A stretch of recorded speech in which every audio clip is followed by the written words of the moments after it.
The First World War was a grotesque time set amidst the beautiful fields, towns and farms of Europe. Like all wars before and since, young men fought and died, including those from distant lands brought into the fray to defend what they believed to be their freedom and the rights of the mother country.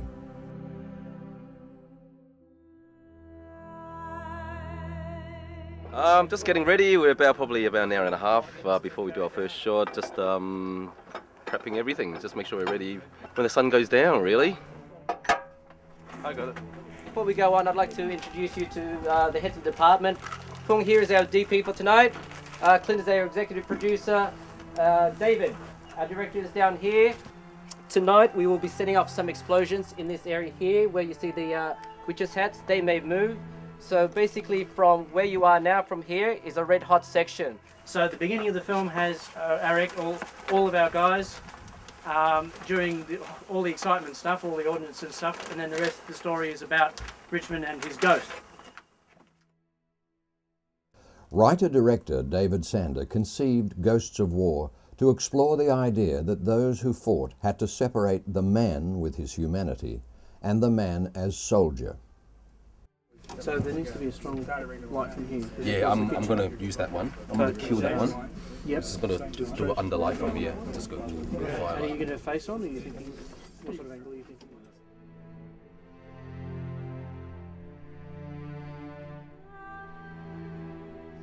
We shot Ghosts of War at a location near Camden in Sydney in September and October of 2008. Maybe around here, and then come around here. He turns. Right. Yep. That sort of stuff. Mm-hmm. Pulls out the wallet. He's got a bit of reaction and stuff. And okay, coast is clear. I can be myself now. So Yeah. Standing by for rehearsal. Camera rehearsal. We're shooting. All right. Stand by. Here we go. Roll sound. Rolling camera. Slide 3, take 3. And mark. Set. Action. This short film deals with the idea that all men who go to war must divide themselves into two people. He who is to go off to war to kill the enemy of his nation, and he who retains the sensibilities of care, compassion, individuality, and humanity. From the trenches, Magdalena Rose reports on the shoot. It's only from being on the set of Ghosts of War that one can truly appreciate the scale of this production and the level of authenticity which has been achieved in making this short film and bringing the director David Sander's vision into fruition. It's quite remarkable to be here, especially with this World War I trench behind me. It has been recreated honouring every minute historical detail, from the barbed wire to the sandbags to the crew member constantly hosing down the soil to recreate that true, genuine muddy terrain. There's a certain level of energy here tonight that I guess only comes from bringing the Anzac legend back to life.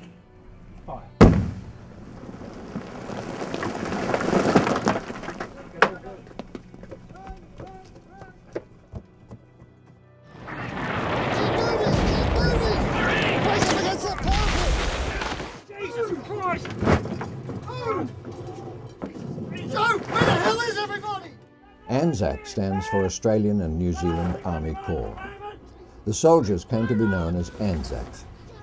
The pride they took in that name endures to this day, and Anzac Day on April 25 remains one of the most important national occasions of both Australia and New Zealand.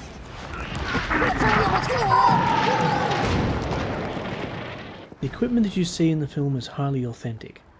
There was even some articles that were the real thing, from the period over 90 years old and still functional. The rifle used by Richmond is genuine, his helmet and his little photograph wallet, his wristwatch, even the periscope. These are the real things from the period. The rest is high quality reproductions. It looks brilliant on set because it's so close to the real thing. But ammunition crates for real from the period are almost non-existent because of the fact that once they were used they were broken up into firewood. To help prepare for the Ghosts of War production, actor Graham Brissett accompanies the director on a research trip.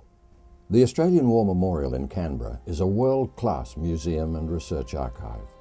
It is Australia's main site of commemoration for the servicemen and women who have died during war. Through Germany, there was revolutions going on all over. Graham, whose family continues to see active war duty and whose great-uncle died in World War I, and David, whose great-uncle also died in World War I, both have a deep personal passion for the subject. Where they're fighting, for instance, it's a graveyard, it's a cemetery. Yeah. I couldn't think of a worse place to fight. Digging trenches would be a bit of an adventure. The memorial's exquisite displays give them many visual details of the trench to be shown in the film. The purpose of the Australian War Memorial is to commemorate the service and the sacrifice of Australian servicemen and women throughout conflicts. And this first entry wall, when you walk into the memorial, almost represents a timeline of historical photographs of Australia's involvement in conflicts from the First World War through to modern day, such as Iraq and Afghanistan. This particular photograph is quite well known. It's taken on the Western Front in France, and it shows the Australians lined up, and you can see all their uniforms outlined, and you can see that each Australians were known for their larrikin spirit, and you can tell in this photo each of them has a slightly different uniform, slightly different way of wearing it, which is very different to the experience of the British troops at the time.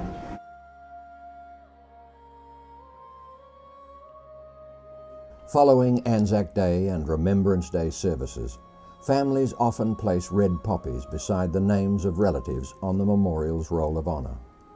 In Australia, sprigs of rosemary are often worn on lapels, and in New Zealand, poppies have taken on this role. So we've got a flannel shirt, Bedford cord trousers. Yep. We've got the proper tunic, complete with webbing. Yep. His mess tin. Yep. His hat, which has got a hessian cover to make it look like it's a sandbag. Just the camouflage. Yeah, camouflage, yeah. His puttees, his boots, Oh yeah. his St Christopher medal, no dog tags, can't see dog tags, Well, they probably couldn't take them off the soldier. of course. He'd need them. His beautiful family photos in a little wallet of his. Yep. Okay, that's his tobacco pouch there. Yeah. His matches, welcome nugget. Look, it could well be tobacco, because tobacco came in tins. So the pouch was a personal item. Okay. He's got his Lee Enfield 303. Yep. Short magazine 303. Right. Lithgow model. How many rounds in the magazine? 10. And what's also missing is his bayonet. On the lapels, he's got... Little map of Australia with Australian Imperial Forces. Oh. It's covered in mud. He never washed it. So what we've got here is an example of what the colour of the soil and the clay was in that area. Thank you very much, Private Giles. Indeed. I'd buy you a beer if I knew where you were, buddy. Yep. The authenticity of the World War I trench and uniforms of the cast is impressive, the result of years of research and obsessive collecting by the reenactment group, which Graham has been part of for 10 years. 10 years, yeah. We started as only a few guys, but eventually built ourselves up to a few numbers here. We've got various other guys scattered around the state. So does the group live the history? When we can, we have a trench up at Old Sydney Town, have a few camps up there. Yeah, just try and live the life, try and get the feel of what the guys went through. Quite often we'll give talks to kids, children and adults. Find it fascinating. They ask lots of questions. You tell them some of the experiences the guys had or the equipment they used, and they shake their heads and think, how'd they stand it? Oh, they had each other. That's what it was all about. Quite often when people who have had relatives serve and they see us and they come over to ask us more, to learn more of what their relatives have been through, and told us about their history, and that's more adding to knowledge. Anzac Day was first commemorated at the Australian War Memorial in 1942. But due to government orders preventing large public gatherings in case of Japanese air attack, it was a small affair and was neither a march nor a memorial service. Anzac Day has been annually commemorated at the Australian War Memorial ever since. 324,000 Australian men served overseas in World War I, and nearly 62,000 never came home. Lest we forget.